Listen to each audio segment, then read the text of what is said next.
Students, welcome to my other video. Okay, आज हम start करेंगे सेक्शन बी। ठीक है, जो मैंने आपको गेस्ट पेपर की सीरीज स्टार्ट करवाई हुई थी उसके मैंने सेक्शन ए ऑलरेडी डन करवा दिया है और सेक्शन सी जो इंपॉर्टेंट है वो भी मैंने आपको करवा दिया है। ठीक है, अब हम चलते हैं सेक्शन नंबर बी की तरफ। ठीक है, सेक्शन बी के क्वेश्चंस भी मैं साथ साथ आपको पढ़ के बताती जाऊंगी और समझाती चली जाऊंगी। इसके आंसर्स जो इसमें है मौजूद हैं वो मैं इसमें टिक करवा दूंगी और जो रह गए हैं ठीक है वो मैं यहाँ पे बोर्ड में लिख दूंगी।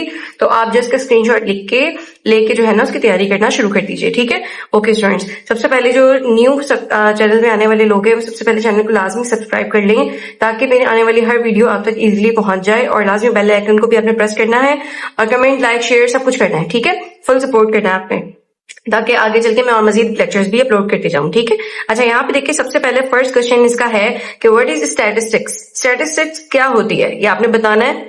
राइट इट्स कैरेक्टरिस्टिक्स, इसकी खसूसियात कैरेक्टरिस्टिक्स लिखनी है और give at least 2 examples of daily life where statistics can be applied. यानी कि आपने 2 एग्जांपल्स बतानी है कि स्टैटिस्टिक्स जो है हमारी डेली लाइफ में कहाँ कहाँ यूज होती है। ठीक है, इसके आंसर्स मैं बुक में आपको बता देती हूँ। स्टैट्स का आपको आंसर देखिए यहाँ पर मिल जाएगा।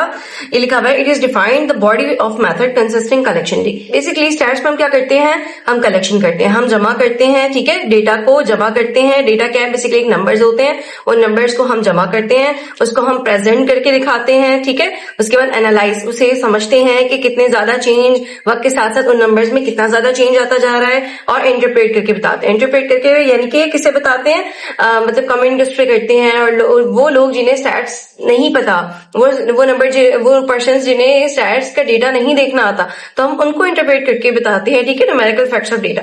मैं इजी एग्जांपल से आपको समझाती हूँ। जैसे कि मिसाल के तौर पे हमारे एरिया में कराची में अगर मैं कहूँ कि चिकन की दुकान में वगैरह मौजूद है। ठीक है, और अगर मैं ये कहूँ कि आप क्या करें, हर दुकान पे जाके चिकन के रेट पता करके आए, तो क्या होते हैं कराची में हर जगह आप जाए अलग अलग रेट पे हर बंदा चिकन बेच रहा है। ठीक है, अगर मैं भी कहूँ कि आप क्या करें, एरिया वाइज हर चिकन की दुकान की एक लिस्ट तैयार करें, तो जब आपने प्राइस अगर रखते जाएंगे ना तो पहले 500, 600, 700 and then so on, price एक पूरा डेटा हमारे पास बड़ा सा तरतीब हो जाएगा। ठीक है, अब आप क्या करेंगे, ये आपके पास पूरा कंप्लीट डेटा आ गया। आपने सबसे पहले क्या किया, डेटा को कलेक्ट किया, फिर उसके बाद आपने एक टेबुलर फॉर्म में एक टेबल बना के इसको प्रेजेंट किया। ठीक है, फिर आपने इसके एनालिसिस देखा कि ये कराची के एरियाज है जहां पे चिकन बहुत सस्ती है और ये एरिया जहां पे मॉडरेट है, जहां पे बहुत ज्यादा महंगी है। ठीक है, आपने लिस्टिंग कर ली।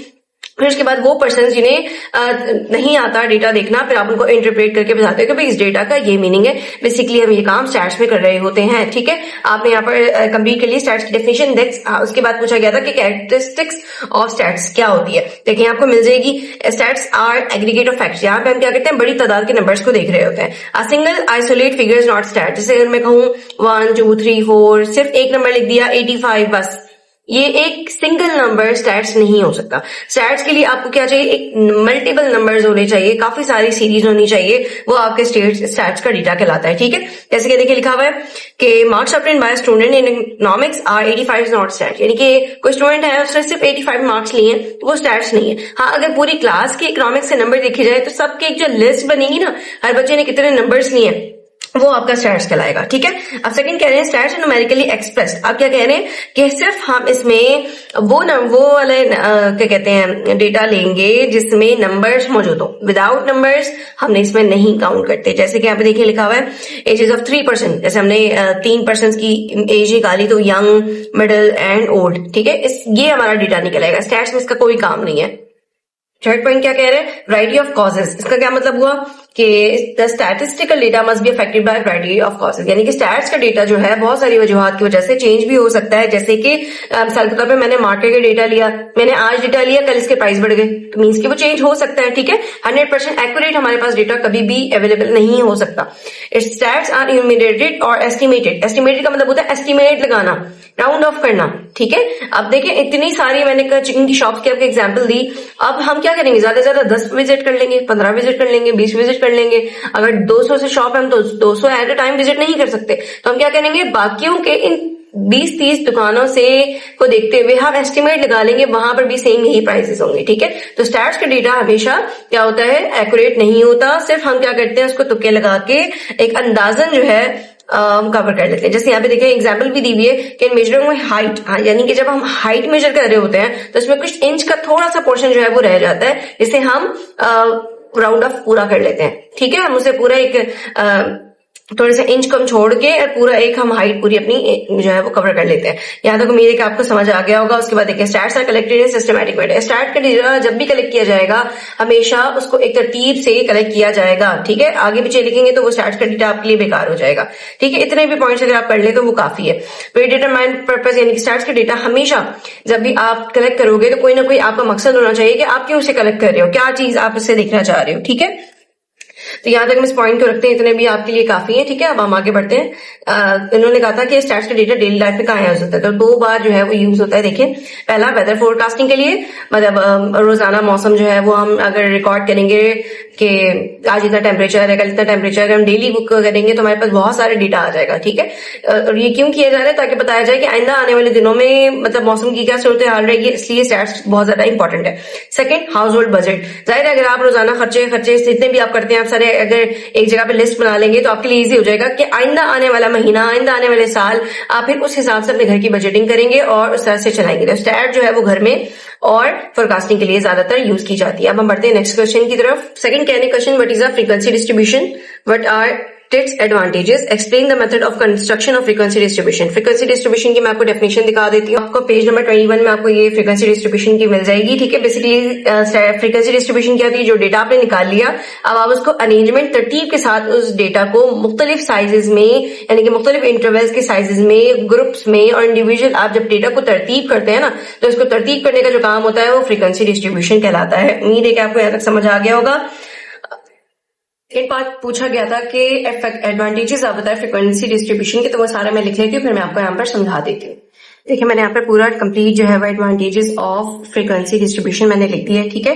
सबसे पहले क्या कह रहे हैं, इट कंडेंसेस कॉम्प्लेक्स और अनऑर्गेनाइज्ड रॉ डेटा, ठीक है। क्या होता है, हमारे पास डेटा बेतरतीब होता है। सबसे पहले हम क्या करते हैं, फ्रीक्वेंसी डिस्ट्रीब्यूशन में डेटा को पूरा तरतीब से करके लिख रहे होते हैं into a clear manageable form, यानी कि एक इस तरीके के टेबुलर फॉर्म में हम लिख रहे होते हैं कि जब हम वो पढ़ें तो आप समझ जाएं कि टोटल इतने नंबर्स मौजूद हैं और यहां से यहां तक जो है वो हमारे पास ग्रुपिंग की गई है, ठीक है। इससे मतलब डेटा को आसान तरीके से समझने के लिए हम फ्रीक्वेंसी डिस्ट्रीब्यूशन बनाते हैं, ठीक है, इजी लैंग्वेज में। It highlight the central tendency. Central tendencies basically क्या होती है, अरिथमेटिक मीन, मीडियन, मॉड। अब देखिए बहुत सारे शॉप्स हैं, अब हम क्या करते हैं उन सबका एवरेज निकालते हैं। जैसे आप एग्जाम में आप जब छोटे थे तो आप सबके जो रिजल्ट बनता था तो बेसिकली वो डिपेंड करता था आपके टोटल नंबर ऑफ मार्क्स, फिर आप उसमें से क्या करते थे कि आप उसका मीन निकाल के बताते थे कि टोटल आपने इतनी परसेंटेज जो है वो आपकी बनी है, ठीक है। तो इसमें सेंट्रल टेंडेंसीज यानी कि मीन, मीडियन, मॉड आप इजीली निकाल सकते हैं। इसका स्प्रेड डेटा कितना बड़ा है, ठीक है, वो निकाल सकते हैं। And over all the shape of the data profile at a glance, आप उसका प्रॉपर जो है शेप देख सकते हैं मीन्स की through the help of histogram, pie chart और दीगर और बार चार्ट वगैरह के जरिए। ओके, थर्ड आ जाते हैं, it facilitates smooth graphical representation. आप इसमें आसान से डेटा को देखते हुए ग्राफिकल प्रेजेंटेशन, विजुअल प्रेजेंटेशन जो है वो बना सकते हैं, जैसे मैंने आपको बहुत सारे वे बताए, ठीक है, जैसे कि हिस्टोग्राम और फ्रीक्वेंसी पॉलीगॉन, ठीक है। आप अपने डेटा के मुताबिक ये तमाम ग्राफिकल प्रेजेंटेशन बना सकते हैं, विजुअल प्रेजेंटेशन बना सकते हैं, ताकि वो बंदा जिसे डेटा नहीं देखना तो वो इजीली पाई चार्ट और हिस्टोग्राम, बार चार्ट और दीगर और के जरिए, वर्टिकल बार चार्ट, ठीक है, इन सब के जरिए वो क्या कर सकते हैं कि डेटा को आसानी से, अगर डेटा नहीं देखना तो उन सब के जरिए आप डेटा को इजीली समझ सकते हैं, ठीक है। तो ये सेकंड पार्ट हो गया। इसका एक और थर्ड पार्ट रहता है, एक और क्वेश्चन है उसमें कहने की फ्रीक्वेंसी डिस्ट्रीब्यूशन बनाने के मेथड आप बताते हैं, ठीक है। तो मैं आपको ऐसे ही बता देती हूँ। देखिए सबसे पहले आपने क्या करना है, वो जो विड्थ निकालते हैं एच, और एच के लिए विड्थ सबसे पहले हम निकालते हैं रेंज, ठीक है। रेंज क्या होता है, maximum value minus minimum value, ठीक है, वो आ जाएगा।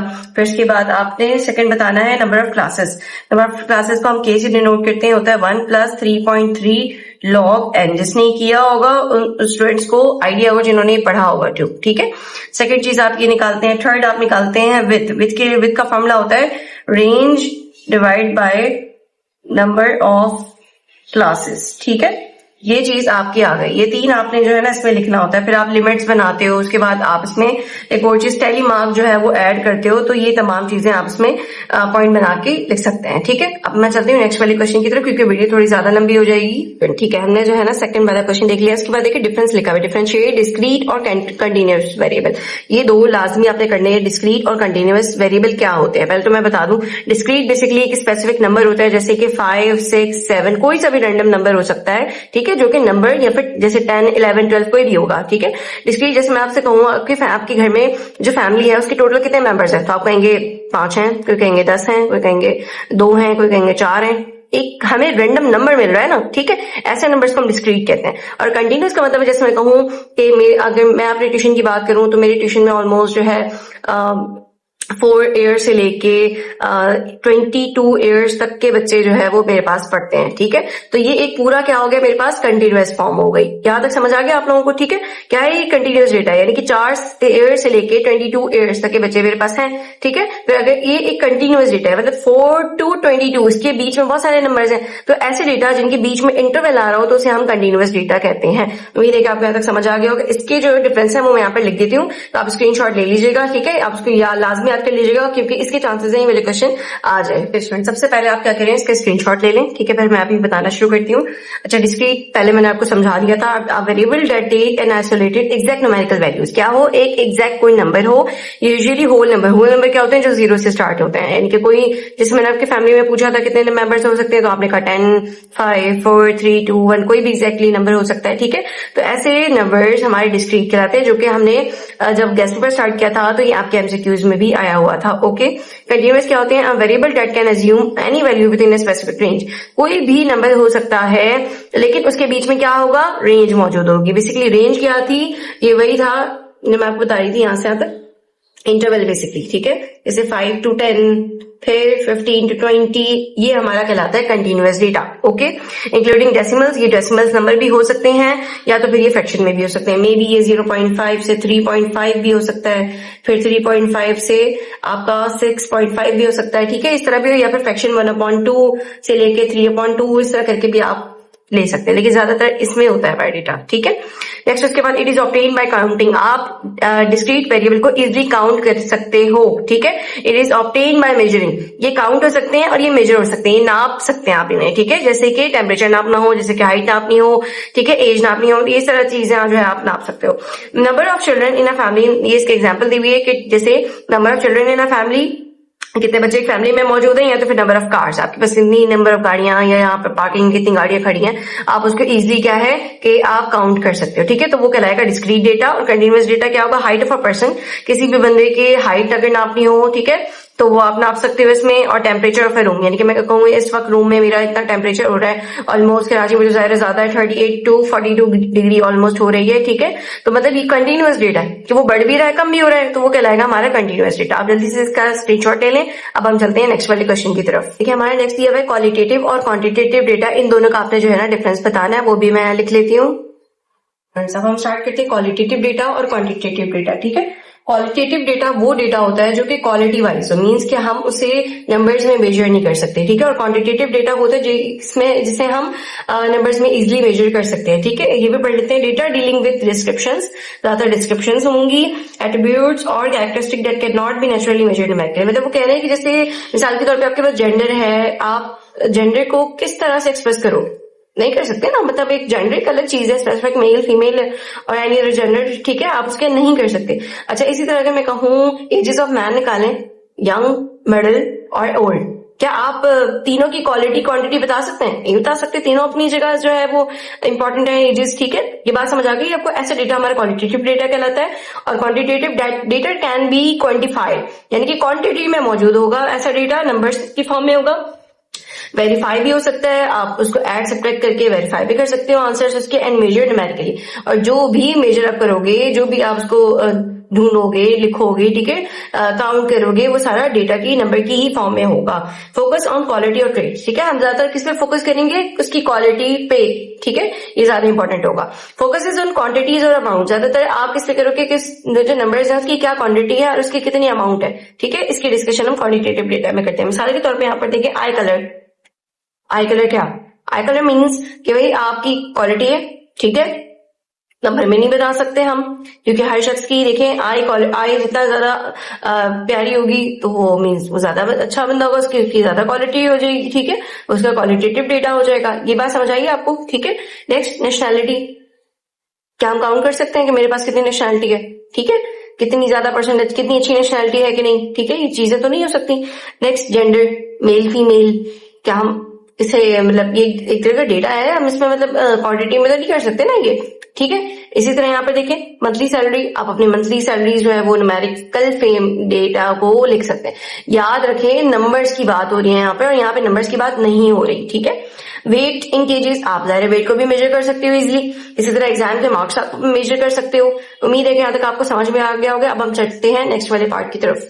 देखिए इसके बाद आपको दिया गया है कि डिफाइन एनी टू पॉपुलेशन, यानी कि एनी टू नहीं, आप इन सब के देखेंगे डेफिनेशन। पॉपुलेशन, पैरामीटर, कांस्टेंट, ये क्या होता है, वेरिएबल क्या होता है, ठीक है। मैं आपको बुक से ही ये करवा देती हूँ। देखिए यहाँ पे पॉपुलेशन की बात हो रही है। पॉपुलेशन क्या होता है, a complete collection of individuals, subject, object और measurement under consideration in a study will be a population. यानी कि कोई भी चीज अगर हमने इंसानों का डेटा अलग करना है, किसी भी तरह का डेटा अलग करना है, मार्कर्स हैं, मार्कर्स का जो हमने पूरा डेटा हमारे पास मौजूद है, जैसे मिसाल के तौर पे मेरे पास शिपमेंट आई बाहर मुल्क से और वो मैंने आप पूरा का पूरा जो कंटेनर होता है वो चेक नहीं कर सकते। आप क्या करते हैं, उस पूरे सैंपल में से कुछ चीजें अलग करते हैं, ठीक है। तो वो जो पूरा जो हमारे पास डेटा है ना, वो कहलाएगा हमारे पास पॉपुलेशन। ये बात समझ आ गई कि वो पूरा कंटेनर जो हमारे पास आया है चेकिंग के लिए, इज इट करेक्ट और नॉट, अगर वो सही है कि नहीं है, तो वो तमाम जो हमारे पास ऑब्जर्वेशन है हमारी, यानी कि वो पूरा कंटेनर हमारा ऑब्जर्वेशन है, वो कहलाएगा हमारा पॉपुलेशन। जैसे कि देखिए लिखा हुआ है all the students of a college, ठीक है। इस कॉलेज में जितने भी स्टूडेंट्स हैं वो सारी हमारी पॉपुलेशन हुई। बुक्स है लाइब्रेरी में ढेर सारी पड़ी हैं, ठीक है। तो क्या हो जाएगा, वो बुक्स हमारी जो है वो पॉपुलेशन हो जाएगी। एक स्कूल में बच्चों की हाइट हमने नापनी है, ठीक है, तो वो हमारा पॉपुलेशन का डेटा हो जाएगा, ठीक है। नेक्स्ट हम बढ़ते हैं पैरामीटर की तरफ। पैरामीटर आपको पेज नंबर 4 में, 3 और 4 में आपको मिल जाएगा। पैरामीटर क्या होता है, कोई भी सिलेक्टेड क्वालिटी, सिलेक्टेड क्वांटिटी जो आपने पॉपुलेशन के डेटा से ली है उसे हम पैरामीटर कहते हैं। मिसाल के तौर पे मैं कहूं बहुत सारी बुक थी लाइब्रेरी में मौजूद, ठीक है। मैंने उसमें से चंद बुक यानी कि 10 बुक मैंने अलग कर दी और मैंने कहा कि मैं पूरी बुक्स नहीं पढ़ूंगी, इतनी सारी हैं लाखों की तादाद में, तो मैं पूरी बुक नहीं पढ़ सकती एट अ टाइम, ठीक है। तो मैंने कहा कि उसमें से सिलेक्टेड चीजें मैंने निकाल दी, तो मैंने सिलेक्टेड 10 बुक्स अलग कर दी, ठीक है। अब अगर मैं 10 बुक्स को पढ़ूंगी ना, तो वो मेरा कहलाएगा पैरामीटर। उम्मीद है कि आपको समझ आया होगा। ऐसे कि बहुत सारे स्टूडेंट थे, ठीक है, एवरेज अगर निकालूं उन सब स्टूडेंट्स का, वो पैरामीटर कहलाएगा, ठीक है। और उसके बाद एवरेज प्राइस, स्टैट्स की बुक के प्राइस, बुक फेयर में टोटल कितने एवरेज निकाले, तो वो हमारे पास पैरामीटर हो जाएगा। बात दी हुई है कांस्टेंट क्या होता है। कांस्टेंट बेसिकली वो होता है जिसकी जो है ना वो जो चेंज ना हो, मैग्नीट्यूड जो है वो चेंज ना हो, वो हमारा कांस्टेंट नंबर कहलाता है, ठीक है। अच्छा यहाँ पे कांस्टेंट की डेफिनेशन तो नहीं गिवन आपको, वेरिएबल की डेफिनेशन गिवन है। Variable is a characteristic that varies from one observation to the next, ठीक है। वेरिएबल का मतलब होता है जो वेरी करे, जो चेंज हो सके, ठीक है। वेरिएबल का क्या मतलब होता है, जो कि चेंज हो जाए, ठीक है, उसे हम वेरिएबल कहते हैं। वेरिएबल की डेफिनेशन भी आपको यहाँ पर मिल जाएगी। ओके, इसके बाद हम बढ़ते हैं नेक्स्ट वाली डेफिनेशन की तरफ आपकी, सैंपल और एरे। सैंपल देखिए आप यहाँ पर लिखा हुआ है, सैंपल क्या होता है, अ पार्ट और सबसेट ऑफ पॉपुलेशन, यानी कि जो पॉपुलेशन है कि पॉपुलेशन का जो डेटा जैसे मैंने आपको कंटेनर का पूरा बताया, उसमें से अगर हम थोड़ा सा पार्ट अलग कर लें, थोड़े से उसी का सबसेट बना लें, ठीक है। यानी कि मिसाल के तौर पे अगर मैं कहूँ A to Z तक मेरे पास बहुत सारे अल्फाबेट हैं, उसमें से मैंने कोई 10 अल्फाबेट लिए और वो अलग कर दिए, मतलब पूरा जो डेटा मुझे कहां से मिला, वो पॉपुलेशन से मिला। उसमें से मैंने थोड़ा सा सबसेट, यानी कि सबसेट का मतलब होता है वो वाले सेट्स के एलिमेंट्स जो कि उसके ओरिजिनल उसमें पूरे फॉर्म में मौजूद हों, ठीक है। यानी कि उसी कंप्लीट सेट का थोड़े से नंबर्स आप अलग कर लो तो वो उसका सबसेट कहलाता है, ठीक है। तो sample is a subset of population, ठीक है। यहां तक समझ आ गया आप लोगों को। यहाँ पे एरे की डेफिनेशन अलग तो नहीं दी हुई, लेकिन मैं आपको बता देती हूँ। बेसिकली एरे क्या होता है, एरे का मतलब होता है असेंडिंग टू डिसेंडिंग ऑर्डर, यानी कि छोटे नंबर से लेके बड़े नंबर्स तक के। ये क्यों किया जाता है, ताकि जो डेटा है वो बेतरतीब हुआ हुआ है, अगर हम उसको तरतीब दे लेंगे तो हमारे लिए आसान हो जाता है डेटा को इजिली समझना, ठीक है। उम्मीद है कि आपको समझ आ गया होगा आज क्वेश्चंस। अच्छा, मैंने अभी सिर्फ डेफिनेशन पार्ट करवाई क्योंकि वीडियो बहुत ज्यादा लंबी है और मैंने कंप्लीट नहीं करवाई, और ये भी जाहिर है क्योंकि ज्यादा लंबी वीडियोज हैं और वो अपलोडिंग में भी टाइम लगती है, एडिटिंग में टाइम लगता है, तो इसको मैं भी हाफ पार्ट में करके पार्ट 1 पार्ट 2 बना के दूंगी। तो ये फिलहाल अभी मेरा फर्स्ट पार्ट था वीडियो का, ठीक है। उम्मीद है कि आपको वीडियो समझ में आई होगी, और कोई भी क्वेरीज हो, कुछ भी पूछना हुआ करे तो आप जो है मुझे लाजमी कमेंट किया करें मेरी वीडियो के नीचे, और लाजमी अपने चैनल को सब्सक्राइब करना है, बहुत सारा सपोर्ट करना है, और मिलते हैं फिर नेक्स्ट वीडियो में। अल्लाह हाफिज।